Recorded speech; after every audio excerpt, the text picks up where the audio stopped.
Donald Trump's decision to cut off intelligence sharing has left Ukrainian soldiers blind, and hundreds are already dead. Smoke rises over Kursk, where Russia advances unchallenged, its path cleared by Washington's betrayal.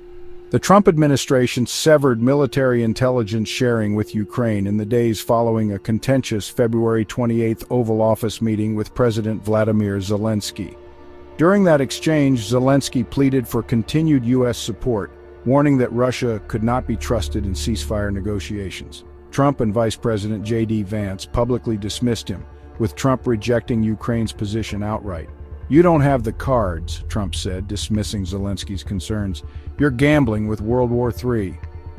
In the days that followed, the U.S. cut off critical intelligence sharing and military aid. The decision came swiftly after the meeting, with U.S. officials openly blaming Ukraine for the fallout. The impact has been immediate and devastating. As a result of this pause, there are hundreds of dead Ukrainians, a senior Ukrainian military officer told Time. The officer, speaking anonymously, described a morale collapse among troops now forced to fight without access to key intelligence that previously helped them anticipate Russian attacks. "The biggest problem is morale," he explained. "It's really causing an advantage for the enemy on the front line." One of the hardest hit areas is Kursk, where Ukrainian forces launched a surprise offensive last August, marking the first invasion of Russian territory since World War II. That operation embarrassed the Kremlin and prompted Moscow to escalate its war effort, bringing in North Korean troops to reinforce Russian forces.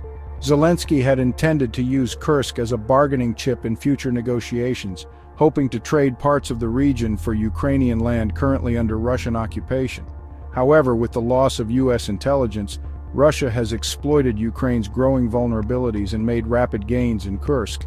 "If we do nothing, there will be huge consequences," warned Roman Pogorelli, co-founder of Deep State, an open-source intelligence organization monitoring battlefield developments. "It is impossible to move normally along the main supply line," he added. Beyond Kursk, the intelligence blackout has significantly weakened Ukrainian operations inside Russian-held territory. A Ukrainian government source told Time that the loss of U.S. intelligence has left Ukraine exposed to Russian bomber and missile launches, dramatically reducing the time available to warn civilians and military personnel of incoming attacks. "Not only Kursk, in all Russian territory there are problems now," the source confirmed. "It's very dangerous for our people." The suspension of U.S. intelligence has also weakened Ukraine's ability to carry out precision strikes against Russian military targets. Since 2022, Ukraine has relied on American-supplied high-mobility artillery rocket systems, HIMARS, in combination with satellite intelligence to hit high-value Russian command centers deep behind enemy lines. However, with the withdrawal of U.S. data, these long-range strikes have become far less effective.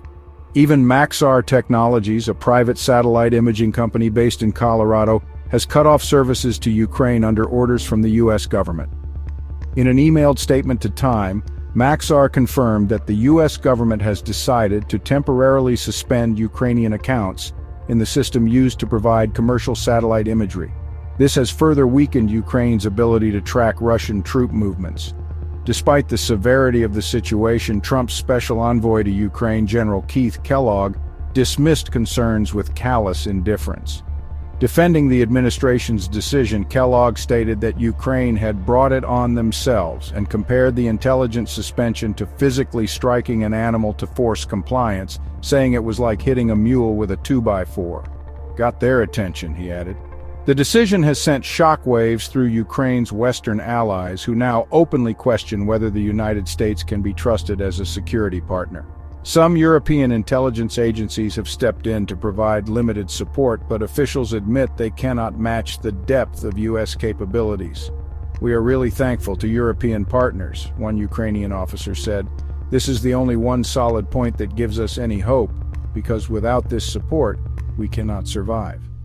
Meanwhile, the withdrawal of Western intelligence personnel from Kyiv has deepened fears that Ukraine is being abandoned. "There's no one left," a source close to Ukraine's general staff told Time. The suspension of military intelligence represents a fundamental realignment of U.S. foreign policy, one that raises concerns among NATO members about Washington's reliability. If the U.S. won't provide critical intelligence to a war-torn ally now, Will it step up when other allies are threatened? This isn't the first time the West has turned its back on Ukraine. In 2014, Putin took Crimea while world leaders hesitated. Now, thanks to Trump, history repeats itself. For Ukrainian soldiers on the front lines, the geopolitical calculations and diplomatic maneuvering are meaningless. They are dying in darkness. Missiles fall without warning. The wounded cry out, but no reinforcements come. The intelligence that once kept them safe is now out of reach. Trump's decision isn't just about Ukraine. It's about whether the United States still stands for anything at all. And if an ally can be abandoned this easily, who will be next? Please subscribe to the Intellectualist new YouTube channel, where we present insightful videos analyzing the current events shaping the world. Turn on notifications to receive the latest updates from the channel.